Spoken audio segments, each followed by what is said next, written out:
Waste Bengal board class 11th का physics का examination जो दिनांक 23/3/2023 को हुआ था, आज हम लोग उसके एमसीक्यू को सॉल्व करेंगे।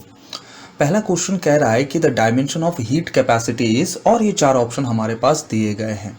तो हम लोग जानते हैं कि हीट गेन्ड और लॉस्ट बाय अ बॉडी, उसका फॉर्मूला होता है Q is equal to MST, where M is the mass, S is the specific heat and T is the temperature difference।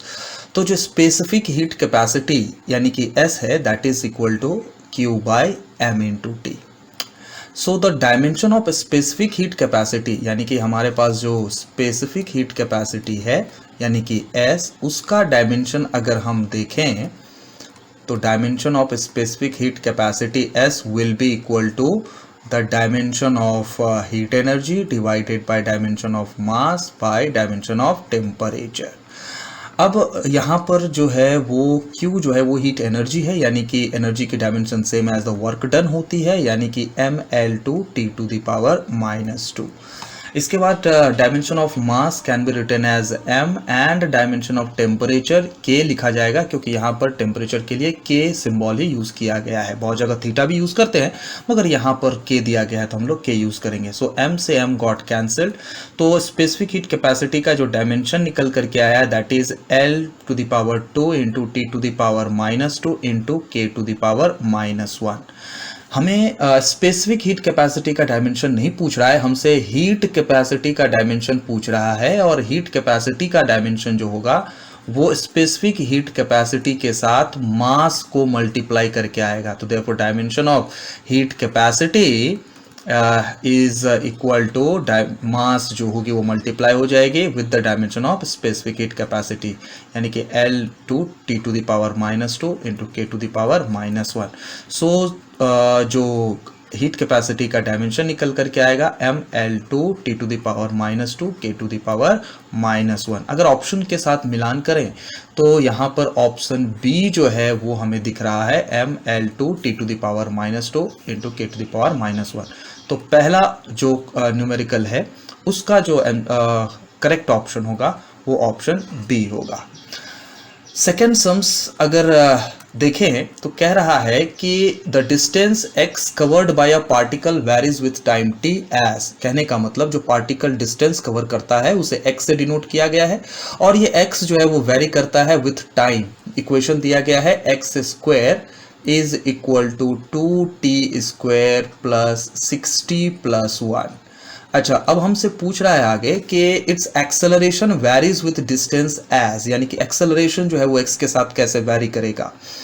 तो सबसे पहले हम इसे डिफरेंशिएट करेंगे, तो डिफरेंशिएटिंग बोथ साइड, एक बार अगर इसको डिफरेंशिएट किया जाए, डिफरेंशिएटिंग बोथ साइड तो निकल करके आएगा differentiation of x square will be 2 into x into dx by dt। Obviously time के रिस्पेक्ट में हम डिफरेंशिएट करते हैं, यानी differentiating both side with respect to time. Clear? अच्छा, दैट इज इक्वल टू, यहां पर डिफरेंशिएट करेंगे तो it will become 4t plus 6। अगर यहां पे हम ध्यान से देखें तो 2 कॉमन है इस साइड राइट हैंड साइड में, तो 2x into dx by dt is equal to 2 common ले लिया जाए तो ये हो जाएगा 2t प्लस 3। तो यहाँ से 2 से 2 गॉट कैंसिल, तो हमारे पास जो निकल करके आ रहा है वो है x into dx by dt is equal to 2t plus 3। अच्छा, अब हमें एक्सेलरेशन पूछ रहा है, तो dx बाई dt यानी कि rate of change of position जो है दैट इज कॉल्ड वेलोसिटी। हमें अगर एक्सेलरेशन चाहिए तो हमें फिर से इसे डिफरेंशिएट करना पड़ेगा। तो again differentiating with respect to time t, again differentiating with respect to time t।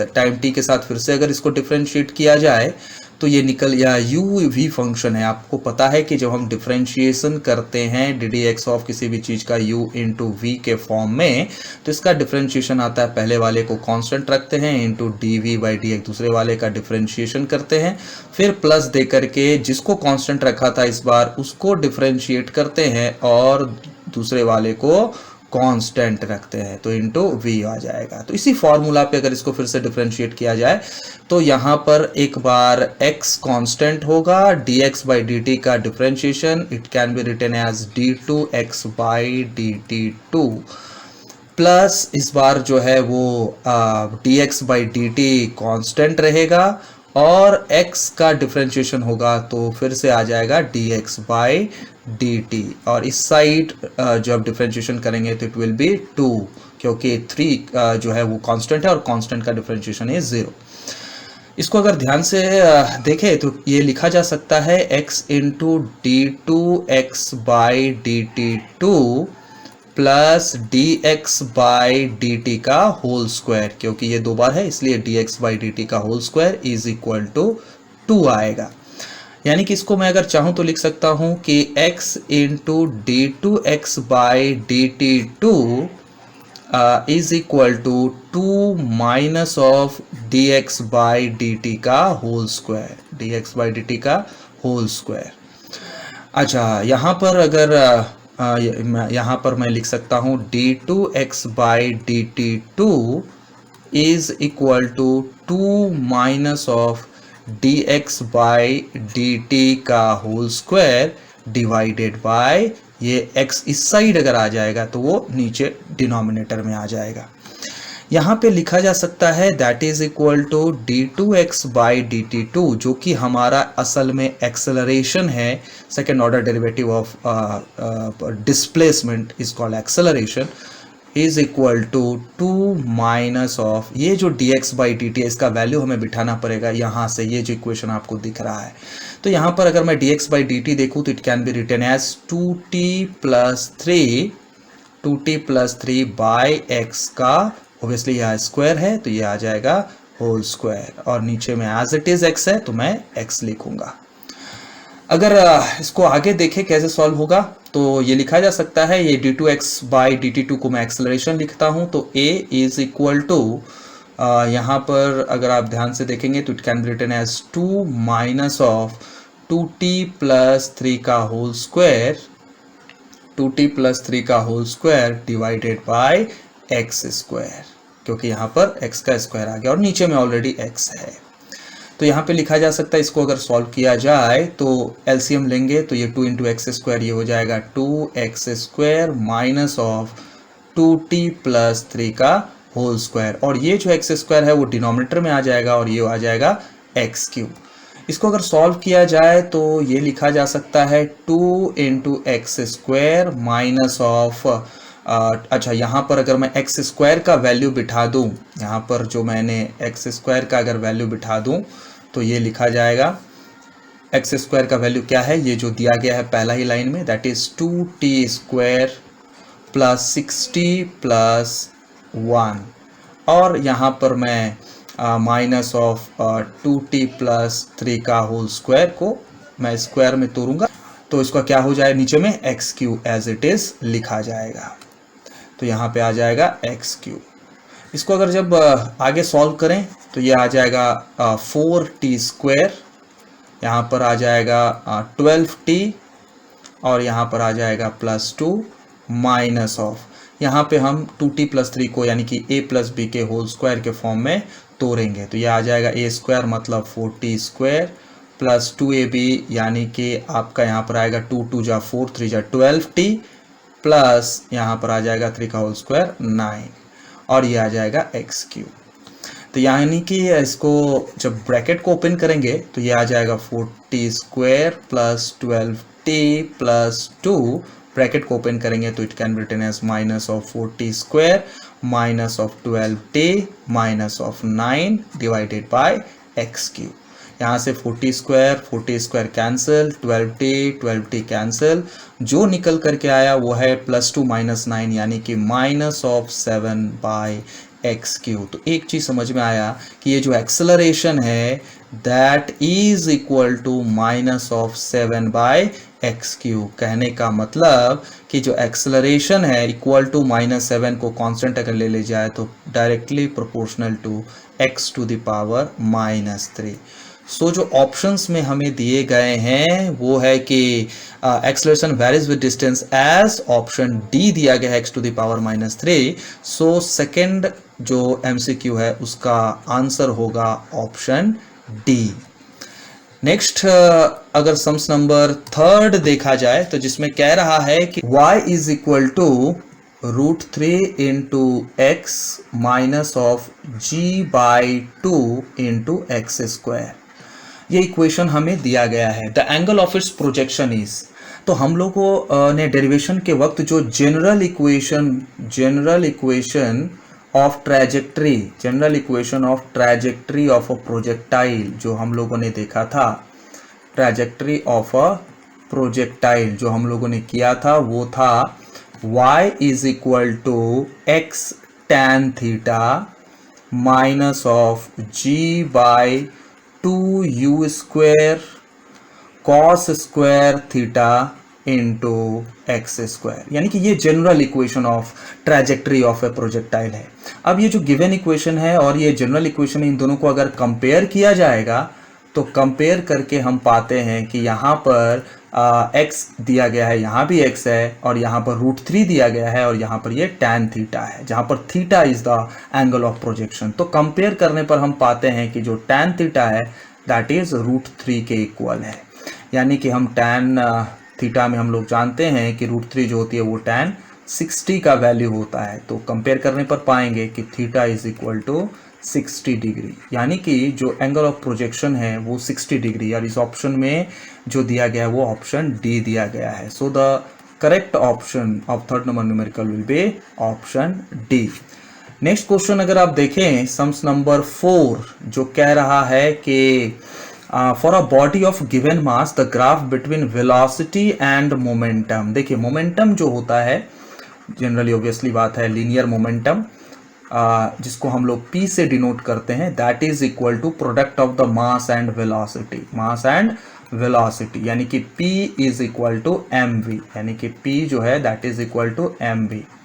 अगर mass of the body is constant, अगर मास जो है वो कांस्टेंट रखा जाता है तो जो लीनियर मोमेंटम होगा that will be directly proportional to the v velocity, यानी जैसे जैसे बॉडी की वेलोसिटी बढ़ेगी वैसे वैसे लीनियर मोमेंटम बढ़ेगा। अब अगर आप ग्राफ बनाएंगे जिसमें ये जो है एक्सिस वेलोसिटी को रिप्रेजेंट करता है और y एक्सिस मोमेंटम को रिप्रेजेंट करता है, तो इसको अगर आप इस इक्वेशन को देखेंगे तो P इक्वल टू को mv, तो ये आपका y अगर डिनोट करता है, ये अगर आपका x डिनोट करता है, तो मास जो है वो आपका स्लोप को डिनोट करेगा। और ऑब्वियसली यहाँ पर कुछ नहीं, मतलब 0, मतलब कि ये हमारा इंटरसेप्ट यानी c है। तो ऑब्वियसली सी बात है m जो है यानी कि मास जो यहाँ पर स्लोप का काम करेगा, यानी कि equation will be a straight line passing through origin और पॉजिटिव स्लोप होगा। तो करेक्ट ऑप्शन क्या होगा कि the graph will be a straight line with positive slope. So the correct option is option B. तो इस न्यूमेरिकल का जो करेक्ट ऑप्शन होगा वो ऑप्शन बी होगा। नेक्स्ट सम्स अगर देखें, सम्स नंबर 5 जो कह रहा है कि if alpha is the angular acceleration, तो हम जानते हैं कि अल्फा यानी कि जो एंगुलर एक्सेलरेशन होता है that is equal to angular velocity by time होता है। आगे हमें दिया है कि v is the linear velocity, omega is the angular velocity and a is the linear acceleration, then which is true. और ये 4 ऑप्शन हमारे पास दिए गए, इनमें से कौन सा करेक्ट होगा वो देखना है। तो अगर मैं ओमेगा के साथ v को मल्टीप्लाई कर दूं और v डिनोमिनेटर में भी डाल दूं तो जो है ये v से v कैंसिल हो जाएगा और ये चीज़ वैसे ही आ जाएगी। मतलब हम न्यूमरेटर और डिनोमिनेटर में v को मल्टीप्लाई कर सकते हैं अगर चाहें तो। इससे होगा क्या, इससे होगा ये कि ओमेगा तो एज इट इज रहेगा, लेकिन v बाई टी यानी linear velocity by time taken can be written as linear acceleration a by velocity. इसमें अगर आप देखेंगे तो alpha is equal to 4 option हमारे पास दिया है, जहां पर omega into a by v, which option is correct, option A is correct. तो 5th नंबर न्यूमेरिकल का जो करेक्ट ऑप्शन होगा वो ऑप्शन ए होगा।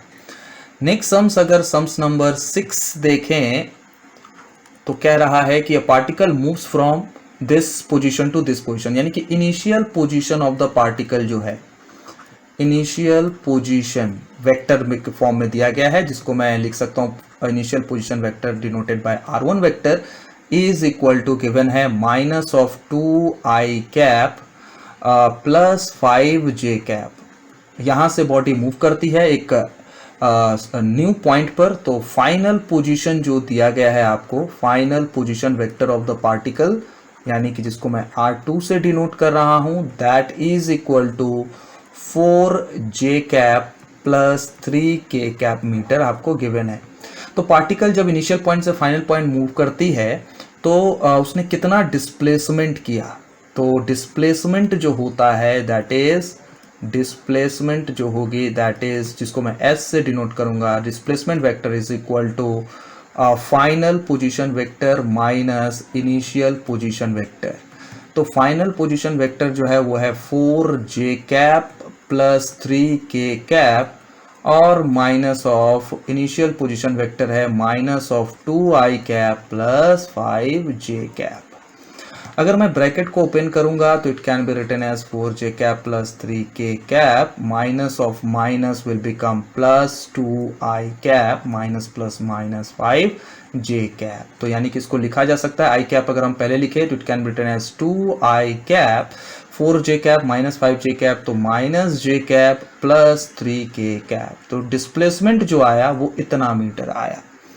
फोर्स जो है वो बॉडी पर कितना बोल रहा है, एक्ट कर रहा है, the force acting on the body is 4i cap plus 3j cap Newton लग रहा है। तो वर्क डन जो होगी वो हम लोग जानते हैं कि इट इज द यानी dot product of force vector and displacement vector. तो फोर्स जो हम लोगों ने निकाला है that is 2i cap minus of j cap plus 3k cap, और डिस्प्लेसमेंट वेक्टर हमने ऊपर ही निकाला है। अच्छा, ये फोर्स वेक्टर नहीं है, ये है आपका displacement vector.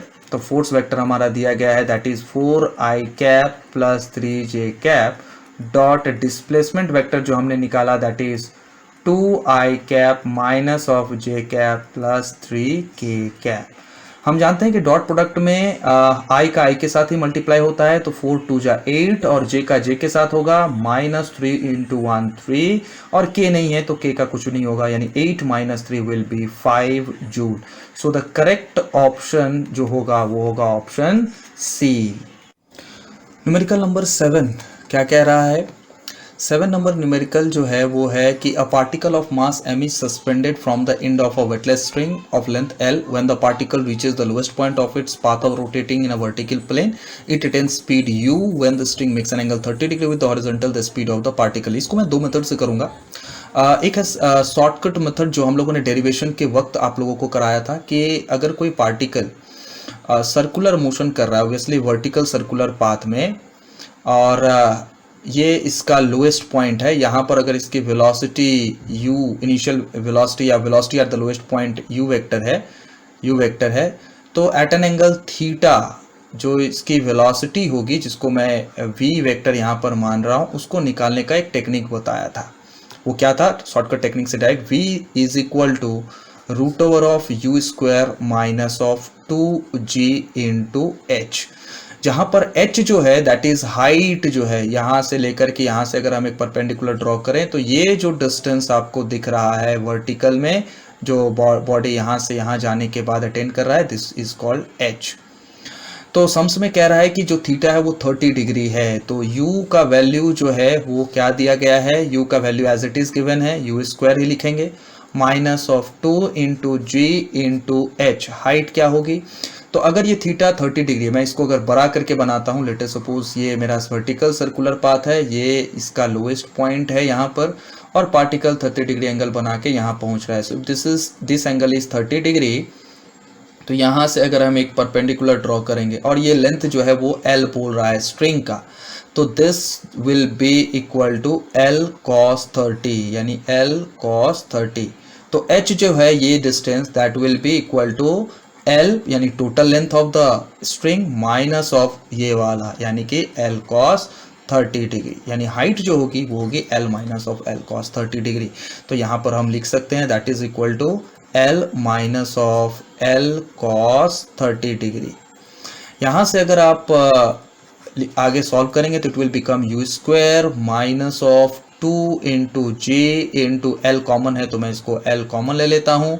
It will B 1 minus of cos 30 का वैल्यू होता है √3/2. तो अगर मैं इसको और सॉल्व करूँ आगे तो ये आ जाएगा u square minus of 2 into g into l, और अगर मैं 1/2 कॉमन ले लेता हूँ तो यहाँ पर आ जाएगा 2 माइनस ऑफ √3. यहाँ से 2 से 2 गॉट कैंसिल्ड. सो जो हमारे पास निकल करके जो एक्सप्रेशन आया है वो है u square minus of 2 minus √3 into g into L.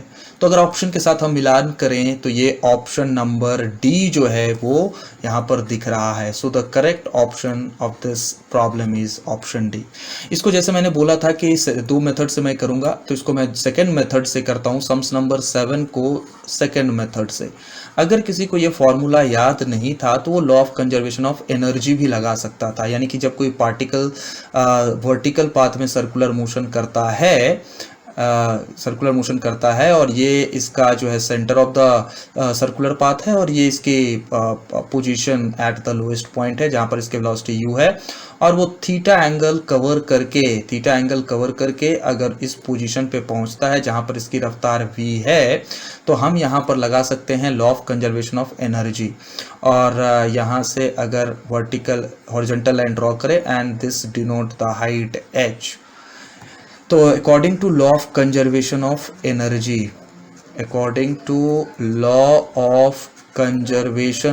Energy हम लोग क्या लिख सकते हैं according to law of conservation of energy के हिसाब से कि potential energy at the lowest point mgh that will be 0, क्योंकि रेफरेंस पॉइंट हमारा यही है तो इसी पॉइंट पर हाइट 0, प्लस काइनेटिक एनर्जी तो half mu square that will be equal to sum of potential energy and kinetic energy at the final point. तो यहाँ पर पोटेंशियल एनर्जी हो जाएगी mgh plus half mv square. Clear है कि नहीं? तो यहाँ पे जो है आप देखेंगे तो यहाँ पर हाफ mu स्क्वायर, यहाँ से अगर मैं m कॉमन ले लूँ तो ये हो जाएगा gh प्लस 1/2 v स्क्वायर, मतलब can be written as v square by 2. m से m गॉट कैंसल तो यहाँ पर आ जाएगा u square by 2 is equal to 2gh plus v square by 2. मैंने डायरेक्ट एलसीएम ले लिया, यहाँ से ये कट जाएगा तो ये निकल करके आएगा u square is equal to 2gh plus v square. तो हमें वेलोसिटी चाहिए थी इस पॉइंट पर, फाइनल पॉइंट पर, जो कि v है. तो v square is equal to 2gh को इधर लेके आएंगे तो it will be u square minus 2gh. तो जो फाइनल वेलोसिटी होगी that is equal to root over of u square minus 2gh. और ये एक्सप्रेशन में हम जो पिछले वाले मेथड यहीं से मैंने डायरेक्ट स्टार्ट किया था, इसके बाद आप सेम कंटिन्यू करोगे तो आएगा u square minus of 2 into g into h जो है वो है l minus of l cos 30, जो कि जैसे कि हम लोगों ने पिछले ही मेथड में देखा. तो ये हो जाएगा that is equal to root over of u square minus of 2gl, और यहाँ पर आ जाएगा ये 1 माइनस ऑफ cos 30 √3/2. तो ये लिखा जा सकता है that is equal to u square minus of 2gl 1/2 common, ये लिखाएगा 2 माइनस √3. यहाँ से 2 से 2 गॉट कैंसिल. जो एक्सप्रेशन आएगा final velocity that will be u square minus of 2 minus √3 into g into l. So the correct option जो यहाँ पर निकल करके आया हमारा वो सेम यानी कि ऑप्शन डी आया. तो दोनों मेथड हम लोगों ने देखा, जो आपको सुविधा लगे आप उस मेथड को अपना सकते हैं. नेक्स्ट सवाल कह रहा है सम्स नंबर 8. क्या कह रहा है कि the escape velocity of a body projected from earth is ve kilometer per second. If the body is projected at an angle of 45 degree with the vertical, then the escape velocity will be. देखिए हम लोगों ने gravitation chapter में जो expression for escape velocity पढ़ा था वो क्या था? Expression for the escape velocity that is ve is equal to root over of 2 into capital G into capital M by R, जहाँ पर G universal gravitational constant, M is the mass of the earth and R is the radius of the earth. तो यहाँ पर इस escape velocity के expression में कहीं पर भी एंगल ऑफ प्रोजेक्शन का जिक्र नहीं है। कहने का मतलब escape velocity does not depend, escape velocity does not depend upon the angle of projection, upon the angle of projection, और चूंकि इसके वेलोसिटी एंगल ऑफ प्रोजेक्शन पर डिपेंड नहीं करता, हेंस इसके velocity will remain the same, hence इसके velocity will remain the same, इसके velocity will remain the same। तो कहने का मतलब यहाँ पर जो करेक्ट ऑप्शन होगा सेम रहेगा, यानी कि VE दिया गया है हमें तो सेम रहेगा, यानी कि ऑप्शन बी जो है वो करेक्ट ऑप्शन है। नेक्स्ट हमसे कह रहा है कि if the longitudinal strain of a wire, sum number 9, longitudinal strain जो दिया गया है किसी वायर का, longitudinal strain that is equal to 0.03 और पॉइसन्स रेशियो जो हमें दिया गया है वो है 0.5, तो बोल रहा है कि what will be the lateral strain. तो देखिए पॉइसन्स रेशियो जो होता है हम लोग जानते हैं कि Poisson's ratio is equal to lateral strain by longitudinal strain होता है, lateral strain by longitudinal strain. Clear है कि नहीं? तब ऐसी परिस्थिति में जो पॉइसन्स रेशियो का वैल्यू दिया गया है वो लिखेंगे 0.5, लैटरल स्ट्रेन का वैल्यू हमें नहीं दिया गया है वही निकालना है, तो लैटरल स्ट्रेन को एज इट इज लिखेंगे और लॉन्गिट्यूडनल स्ट्रेन हमें दिया गया है 0.03। तो यहाँ से बड़ी आसानी से लैटरल स्ट्रेन आप निकाल सकते हो, that is equal to 0.5 into 0.03 जो कि निकल करके आता है 0.015। सो द करेक्ट ऑप्शन आपको दिखेगा सी जो है इसका करेक्ट ऑप्शन है 0.05। नेक्स्ट क्वेश्चन अगर हम देखें तो क्वेश्चन नंबर 10 क्या कह रहा है कि an ideal gas is found to obey a gas law, यानी कि एक आइडियल गैस है जो गैस लॉ ओबे करता है V into P square is equal to constant. ये गैस लॉ को एक आइडियल गैस ओबे करता है। Initial temperature and volume of the gas are T and V, if the gas expands to volume 2V then what will be the temperature. हम लोग जानते हैं कि फॉर एन आइडियल गैस जो ideal gas equation है that is PV is equal to nRT। Clear है कि नहीं? where n is the number of moles, R is the universal gas constant and T is the absolute temperature। तो जो pressure होगी that will be equal to nRT by V होगी। अब इस pressure का वैल्यू को हम इस इक्वेशन में बिठाएंगे जो दिया गया है VP स्क्वायर, तो हमारे पास आ जाएगा V इंटू P मतलब nRT बाई V का होल स्क्वायर, और ऑब्वियसली ये कांस्टेंट है तो ये भी कांस्टेंट ही रहेगा। तो हमारे पास जो एक्सप्रेशन निकल करके आ रहा है that is V into nRT का whole square by V square that will be equal to constant, है कि नहीं? तो यहां से ये स्क्वायर कट जाएगा तो जो एक्सप्रेशन निकल करके आएगा वो है nRT का whole square by V is equal to constant. और हम जानते हैं कि जब ऐसा कोई चीज कांस्टेंट होता है तो हम लिख सकते हैं कि n into R into initial temperature का whole square by initial volume V1 is equal to n into R into final temperature T2 का whole square by final volume V2। यहाँ पर अगर आप देखें n सेम है, कॉमन है, cancel हो जाएगी दोनों तरफ, r सेम है, कैंसिल हो जाएगी दोनों तरफ, तो निकल करके जो आएगा that one will be T1 square by V1 is equal to T2 square by V2। तो यहाँ पर हमसे कह रहा है कि इनिशियल टेम्परेचर T है तो मैं लिखूंगा T स्क्वायर बाय V1 जो है इनिशियल वॉल्यूम V कह रहा है, फाइनल टेम्परेचर हमसे पूछ रहा है तो मैं इसको एज इट इज लिखूंगा, और V2 बोल रहा है twice of the initial volume, तो V से V got cancel.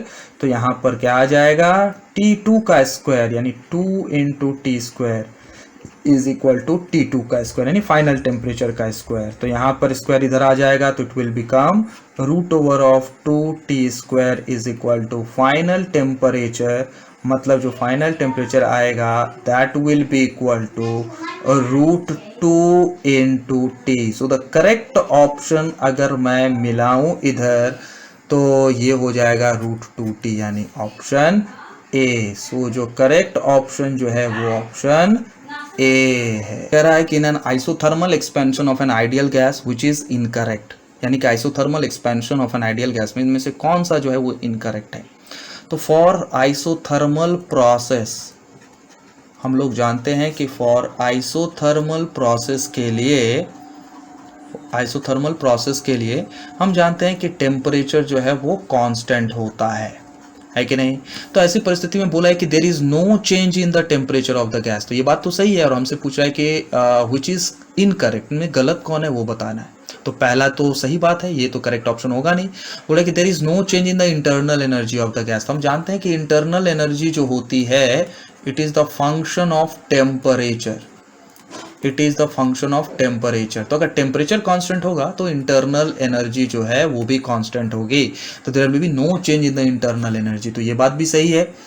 Option number D जो है कि the work done by the gas is equal to change in its internal energy. तो ऑब्वियसली अभी मैंने बोला कि इंटरनल एनर्जी कांस्टेंट होगा तो वर्क डन जो है वो चेंज इन इंटरनल एनर्जी के बराबर नहीं हो सकता है। तो कहने का मतलब जो इनकरेक्ट है इसमें वो ऑप्शन डी है, यानी कि यहाँ पर जो इनकरेक्ट बात है वो ऑप्शन डी है। सो इसका जो आंसर होगा ऑप्शन डी करेक्ट होगा। वेल कह रहा है कि a slab of consist of two plates of different materials of same thickness and having different thermal conductivities K1 and K2. The plates are connected in series. The equivalent conductivity of the slab will be. देखिए generally हम लोग जानते हैं कि अगर मान लीजिए ये हमारा स्लैब है, लेट अस सपोज ये हमारा एक स्लैब है और इस स्लैब में दिस वॉल, ये जो आपको वॉल दिख रहा है, ये वॉल का टेम्परेचर को मैंने T1 पे मेंटेन करके रखा है और जो इसका अपोजिट साइड का जो फेस है उस फेस का टेम्परेचर अगर मैंने T2 पर मेंटेन किया है और अगर हमारा temperature T2 is greater than T1 होगा तो हीट जो होगा वो इस वॉल से इस स्लैब के थ्रू इस वॉल की तरफ आएगा, यानी कि हीट फ्लो करेगा बिल्कुल वैसे ही जैसे कि एक वायर में करंट फ्लो करता है। करंट फ्लो करता है ड्यू टू पोटेंशियल डिफरेंस और हीट फ्लो करता है due to temperature difference. Charge के फ्लो को हम लोग इलेक्ट्रिक करंट कहते हैं, जबकि heat flow per unit time जो है उसे हम लोग हीट करंट कहते हैं। तो जिस प्रकार से करंट को रेजिस्टेंस मिलता है उसी प्रकार से हीट को भी जब फ्लो होता है तो उसे रेजिस्टेंस मिलता है स्लैब के द्वारा, जिसे हम लोग थर्मल रेजिस्टेंस कहते हैं। और ये जो थर्मल रेजिस्टेंस होता है इसे हम लोग RH से डिनोट करते हैं और इसका जो एक्सप्रेशन होता है दैट इज़ इक्वल टू, अगर इस के दो वॉल के बीच के डिस्टेंस को अगर मैं x कहूँ जिसको हम लोग थिकनेस ऑफ द स्लैब कहते हैं, तो thermal resistance is equal to thickness of the slab divided by its thermal conductivity into cross sectional area, यानी कि ये जो एरिया है वो। तो ऐसे में हमसे कह रहा है कि एक स्लैब है जो इक्वल थिकनेस का है और इन दोनों को सीरीज में कनेक्ट किया गया है। तो मान लिया मैं front view of the slab draw करता हूँ, इक्वल थिकनेस का है, तो अगर मैं थिकनेस x मान लेता हूँ तो इसकी थिकनेस x होगी और इसकी थिकनेस भी x होगी। इनकी जो थर्मल कंडक्टिविटी कह रहा है वो K1 है पहले की और दूसरे की K2 है और ये दोनों ऑब्वियसली सीरीज कनेक्शन में कनेक्टेड है। तो इक्विवेलेंट जो रेजिस्टेंस होगी, कौन सी resistance, obviously thermal resistance. Series connection में हम लोग जानते हैं कि ये दोनों रेजिस्टेंस नॉर्मल सम हो जाते हैं। तो क्या हो जाएगा यहाँ पर, ये हो जाएगा x बाय K1 इंटू ए क्रॉस सेक्शनल एरिया, दोनों का ही सेम होगा, थिकनेस तो सेम है ही, आइडेंटिकल का रहा है तो दोनों का क्रॉस सेक्शनल एरिया सेम होगा। तो अच्छा R इक्विवेलेंट क्या हो जाएगा, R इक्विवेलेंट हो जाएगा total thickness of the slab, यानी कि 2x by K equivalent into area. Area same होगा क्योंकि स्लैब जो होगी उसकी क्रॉस सेक्शनल एरिया इस प्रकार से सबका सेम ही होने वाला है। क्लियर है। तो ऐसी परिस्थिति में अगर मैं देखूं तो यहाँ से मैं लिख सकता हूँ कि 2x बाय K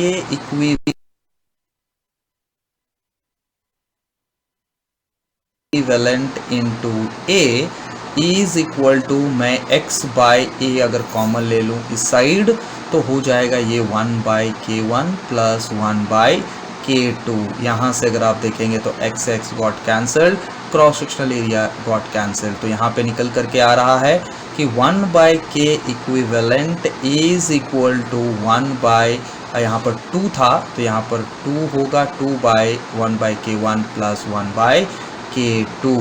तो इसको हम लिख सकते हैं कि 2/k equivalent is equal to, यहाँ पर अगर एलसीएम ले तो LCM will be k1 into k2 और ये हो जाएगा k2 प्लस k1। तो इसको मैं लिख सकता हूँ कि k equivalent is equal to, इसको अगर पलट दें तो ये हो जाएगा k इक्विवेलेंट बाई 2 और ये इस साइड भी पलट जाएगा और ये ऊपर चला जाएगा और 2 इस साइड आ जाएगा। It will become 2k1 k2 by k1 plus k2। तो जो इक्विवेलेंट थर्मल कंडक्टिविटी का एक्सप्रेशन हमारे पास निकल करके आया that is 2k1 k2 by k1 plus k2। अगर हम ऑप्शन में देखें तो ऑप्शन ए जो है वो आपका सेम एक्सप्रेशन है that is 2k1 k2 by k1 plus k2, इसलिए इस MCQ का जो करेक्ट ऑप्शन होगा वो ऑप्शन ए होगा। 13 क्या कह रहा है? सम्स नंबर 13 कह रहा है कि two sound sources each of emitting waves of wavelength lambda are fixed at a given distance apart and an observer moves from one sound source to another with velocity u, the number of beats heard by him per second। यानी हमारे पास दो sound की source है, मान लिया ये sound source A है और ये साउंड सोर्स B है और दोनों जो है लैम्डा वेवलेंथ का जो साउंड है वो इमिट कर रहे हैं और यहाँ पर एक ऑब्जर्वर है। ये ऑब्जर्वर जो है वो मूव कर रहा है किसी एक सोर्स की तरफ विथ वेलोसिटी u। तो मान लेते हैं ये B की तरफ मूव कर रहा है विथ वेलोसिटी u। अब ऐसी परिस्थिति में जो ऑब्जर्वर है वो किसी दो सोर्स में से एक सोर्स की साउंड उसे धीरे धीरे उसकी फ्रीक्वेंसी उसे कम होती सुनाई देगी और एक सोर्स की साउंड की फ्रीक्वेंसी उसे बढ़ती हुई सुनाई देगी। तो जो पहला सोर्स यानी कि सोर्स ए की वजह से तो क्या हो जाएगा, गेन इन फ्रीक्वेंसी, यानी कि जैसे जैसे वो बी की तरफ बढ़ेगा फ्रीक्वेंसी वो गेन करते जाएगा। तो gain in frequency emitting from source B that will be equal to, और इसकी फॉर्मूला जो होता है that is u by lambda, क्योंकि फ्रीक्वेंसी जो होती है that is velocity by wavelength. उसी प्रकार से a के रेस्पेक्ट में वो फ्रीक्वेंसी को लॉस करेगा, तो loss in frequency from source a जो हो जाएगी दैट इज लॉस है, इसलिए माइनस ऑफ सेम रफ्तार से जा रहा है और सेम वेवलेंथ की जो साउंड है ये सोर्स ए एमिट कर रहा है। तो लॉस की वजह से यह मैंने माइनस लिखा है और गेन की वजह से यहाँ पर कोई साइन नहीं दिया, मतलब पॉजिटिव। तो जो नंबर ऑफ बीट्स वो सुनेगा यानी कि therefore number of beats heard by him per second that will be u by lambda minus of loss that is u by lambda. यानी कि यहाँ पर अगर इसको लिखे तो it will become u by lambda minus of minus plus u by lambda that is equal to 2u by lambda. यानी कि यहाँ पर अगर हम करेक्ट ऑप्शन अगर देखें तो ऑप्शन ए जो है वो 13 का करेक्ट ऑप्शन होगा। नेक्स्ट नंबर 14 यहाँ पे कह रहा है हमसे कि अ स्ट्रिंग जो है that is cut into 3 parts having fundamental frequency n1 n2 and n3। The original fundamental frequency of the original string n is related as. कहने का मतलब एक स्ट्रिंग था जिसकी फंडामेंटल फ्रीक्वेंसी जो है वो n थी, इसको 3 इक्वल पार्ट में काट दिया गया और फंडामेंटल फ्रीक्वेंसी n1 n2 और n3 हो जाता है। तो n के साथ में इस n1 n2 और n3 का क्या रिलेशन है? तो जनरली हम जानते हैं कि जो स्ट्रिंग का जो फ्रीक्वेंसी होता है n दैट जिसको हम फंडामेंटल फ्रीक्वेंसी कहते हैं, तो fundamental frequency of a string n is equal to 1 by twice of the length of the string into root over of tension in the string by mass per unit length denoted by mu। तो यहाँ से अगर मैं देखूँ तो L बराबर क्या हो जाएगी, क्योंकि लेंथ यहाँ पर बढ़ रहा है तो L का जो फ्रीक्वेंसी के टर्म में L का एक्सप्रेशन फाइंड आउट करना है तो it will become 1 by 2 into n into root over of t by mu। अब यहाँ पर हमसे कह रहा है कि 3 इक्वल भाग में कट गया, तो यानी कि सिर्फ लेंथ चेंज हुआ है, बाकी सारी चीज़ें सेम है, tension in the string same है, मास पर यूनिट लेंथ सेम है। तो जो चीज़ कांस्टेंट है हम लोग जो है उसे कांस्टेंट के पकड़ लेते हैं, यानी कि 1/2 टी और म्यू को मैं के पकड़ लिया, और सिर्फ वेरिएबल जो है लेंथ के साथ में वो फ्रीक्वेंसी है। तो ये एक्सप्रेशन हमारे पास में। अब जब 3 बराबर भागों में स्ट्रिंग को काट दिया गया है, तो total length of the string will be sum of the length L1 plus L2 plus L3 होगी। L बराबर हमने जैसे लिखा K/N, L1 हो जाएगा K, सेम स्ट्रिंग है, विल रिमेन द सेम, यहाँ पर हो जाएगा N1 प्लस ये हो जाएगा K/N2 और ये हो जाएगा K/N3। यहाँ पे अगर हम दोनों तरफ देखें तो K आपको दिख रहा होगा कि वो कैंसिल होने लायक स्थिति में है, तो ये हो जाएगा K common 1/N1 plus 1/N2 plus 1/N3। ऐसी परिस्थिति में अगर K से K को हम लोग कट कर देंगे तो जो रिलेशन निकल करके आएगा, fundamental frequency of the whole string is equal to 1/N1 1/N2 plus 1/N3। अगर हम ऑप्शंस में देखें तो ऑप्शंस में आपका ऑप्शन सी जो है वो आपको दिख रहा है कि बिल्कुल यही है। तो सवाल नंबर 14 का जो करेक्ट ऑप्शन होगा वो होगा ऑप्शन सी। तो इस प्रकार से हमने देखा कि सारे MCQs जो class 11th waste Bengal board के थे वो आसान तो मैं नहीं कहूँगा, लेकिन अच्छे थे, बड़ा ही मज़ा आया करके। और आप लोग जो हैं नेक्स्ट एग्ज़ाम पर फोकस करें, मिला भी लें कि किस प्रकार से कौन कौन से क्वेश्चन आपने सही किए हैं, कौन कौन सा क्वेश्चन आपका गलत हुआ है, और इस प्रकार से आप जो है सवालों को प्रैक्टिस भी करते रहें, क्योंकि सामने कॉम्पिटिटिव एग्जामिनेशन भी आप दोगे, तो उसके लिए ये सारे कंसेप्ट बहुत ही महत्वपूर्ण हैं।